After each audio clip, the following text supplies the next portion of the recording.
Thank you, Matthew. Our next speaker is Dr. Jessica Alfoldi from the Broad Institute. She works carefully with Dr. Sharson Limbaugh-Toh and will share with us some information from their group. Thank you. Hi, everyone. Thank you very much for inviting me here today. I'm here representing Sharson Limbaugh-Toh, who couldn't make it, and I was asked to speak about what genomic resources are currently available for the dog and how we use them for canine cancer research. So I'm going to start with the mother of all genome resources, that is the Dog Genome Assembly. The Dog Genome Assembly is on its third major version, CanFam 3, which was released in 2011 after about 6 years of work. CanFam 2 is what we call a draft assembly, and 3 is partially finished. It's had a bunch of improvements added to it, 85 megs of new sequence. And now we're up to 99.6% euchromatic coverage. The focus of this particular improvement was dealing with a problem you may be familiar with, gaps in promoters and first exons in the dog genome, and also closing larger gaps. The table I have up here compares the current, most recent genome assemblies for a number of mammalian biomedical models. The most important numbers, I think, here are the scaffold N50 and CONTIG N50 statistics. That sort of tells you in what size chunk the genome assembly exists before you run into different types of gaps.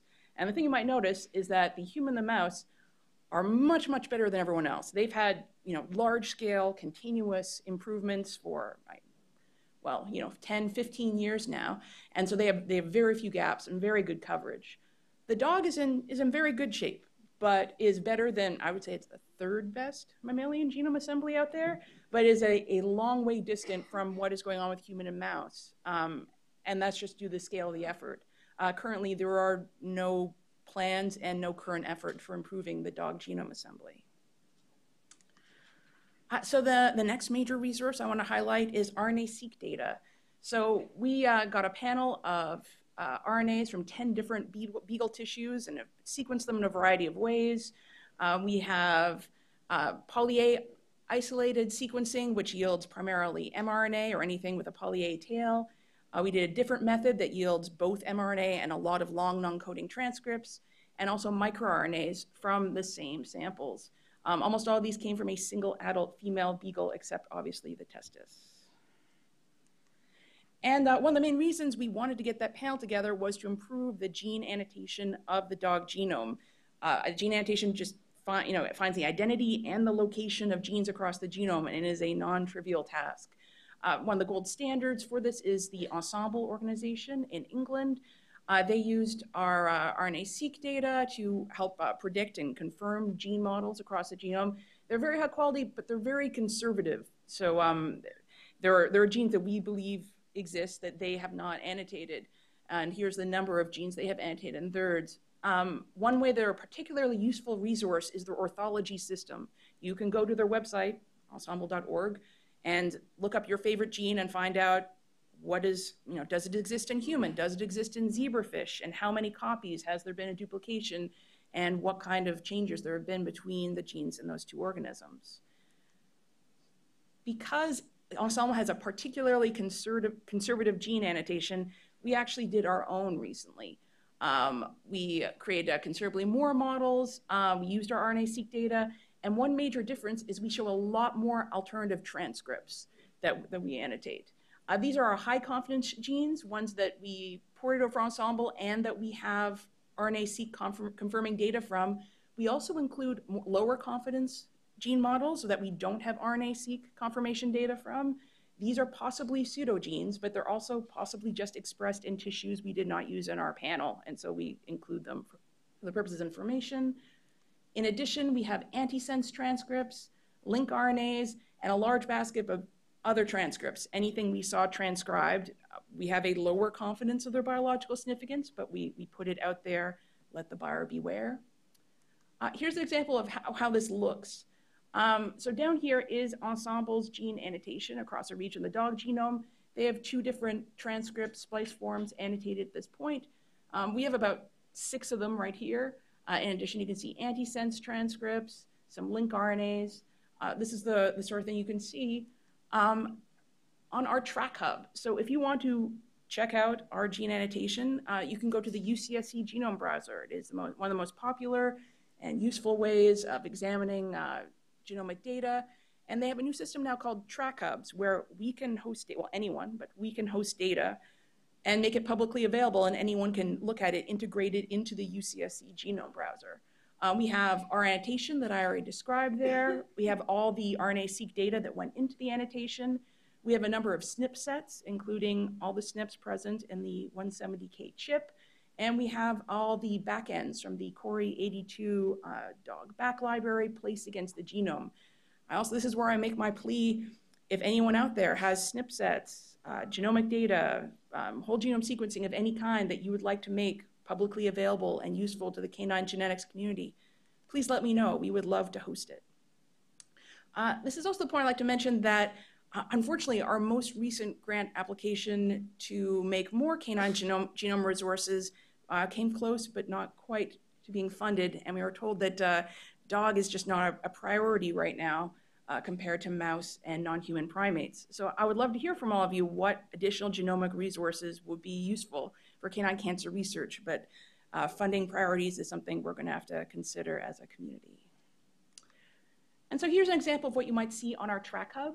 Up here is the annotation I described, protein coding genes, link RNAs, other transcripts. You can see different SNP sets across here. These can all be zoomed in on, and so individual SNPs can be examined. Here are some microRNAs that we've recently annotated the track. And right here you can see the Cori82 back, so you can see exactly where on a genome a given back covers. The next genome research I'd like to talk about are SNP chips. These are genotyping chips, and the Illumina 170K is the current most high density chip, although there is another one being developed right now. That has about 175,000 SNPs evenly covered across the genome. There are all sorts of special efforts made to make it evenly distributed, even across areas that SNPs were not known at the time. It used a wide variety of dog breeds and wolves and gives really highly reliable data. It has an average spacing around 13 kb across the genome. And how we and many others use this is for genome-wide association studies or case control studies. Here's one example of a study we recently did looking at risk for osteosarcoma in 3 particularly high-risk breeds. As people have said innumerable times now, there's a lot of dogs get osteosarcoma. Not many humans do. And we want to investigate in 3 particularly prone breeds, greyhounds, Irish wolfhounds, and Rottweilers to see if we could figure out what factors in the genome are predisposing these dogs to get osteosarcoma. And we use relatively small numbers of cases and controls compared to what is done in humans, if you've ever seen that, due to the homogeneity of the dog populations. And we found 33 different loci that predispose these breeds to osteosarcoma. And the most remarkable thing is that there's no overlap between breeds. These dogs all get osteosarcoma for completely independent reasons. And everything that crosses over these dotted lines here are what we consider genome-wide significant. If we look at what percentage of risk that these dogs have that we can explain using just those 33 loci, it's a rather lot. 55% of greyhound risk of getting osteosarcoma, the same for Irish wolfhound, and 85% of Rottweiler can be explained with just a handful of factors, which is actually very different than our rather outbred human populations. But if we look more closely at, well, which genes are mutated, what is actually causing the risk, even though these all evolved independently, these risks for osteosarcoma, they're in the same pathways, as you can imagine: osteoblast differentiation and proliferation, your skeletal growth, your cell transitions. Even though they all get osteosarcoma for different reasons, it's all through the same general mechanisms. So the conclusions that I would like to get across from our particular osteosarcoma study is that you really need to separate out breeds for analysis. The power of the dog model comes from these purebred breeds. That using only about 100 cases or controls, you can find out a large majority of the information of what is causing these risk factors, and that the risk factors appear to be entirely independent between breeds, although they may be in the same pathways. Another thing we found is that non-coding mutations predominate. is primarily not protein coding changes that are causing these increased risk of osteosarcoma, but changes in regulatory sequence. And in collaboration with Matthew Breen, we found that the pathways that these germline, these risk mutations are in the same pathways that the somatic mutations are in. It's really a 1-2 hit kind of model. The last resource that I'd like to talk about is exome design. There are many situations in which we would love to sequence whole genomes of dogs, but that for financial reasons, sometimes we just sequence the exons. And so we have designed bait sets, canine exome bait sets for those who would like to sequence an exome instead of a genome. This is through the Roche-Nimmelgen family of baits. So the first one, which is where all the research that we've done thus far was based on the Ensembl, more conservative gene annotation. It covers about 49 megabases of the canine genome and covers only protein coding exons. I'm honored that all of these are publicly available to anyone who wants them. Just ask Roche. There are 2 new designs. They're in press right now that we've developed that we think will be better quality for this purpose. There's one we call an Exome Plus, which is based on our own more recent annotation. It includes both protein coding and non-coding transcripts. And then a smaller one, because 152 megabases is a lot, that excludes the UTRs. And the main thing that we use these exome designs for is somatic mutation analysis. So this is our sort of first major study that's come to completion, although it is not quite published yet. We looked at canine lymphoma, boxer and golden retriever T-cell lymphoma, and cocker spaniel and golden retriever B-cell lymphoma, looking at not the changes in the germline that predispose these dogs to getting lymphoma, but to the actual changes within the tumors that drive the cancer. And so we did our exome capture, we sequenced by Illumina to rather high coverage, especially for tumors, and we developed a pipeline that we adapted from the pipelines used to do similar analysis in human tumors.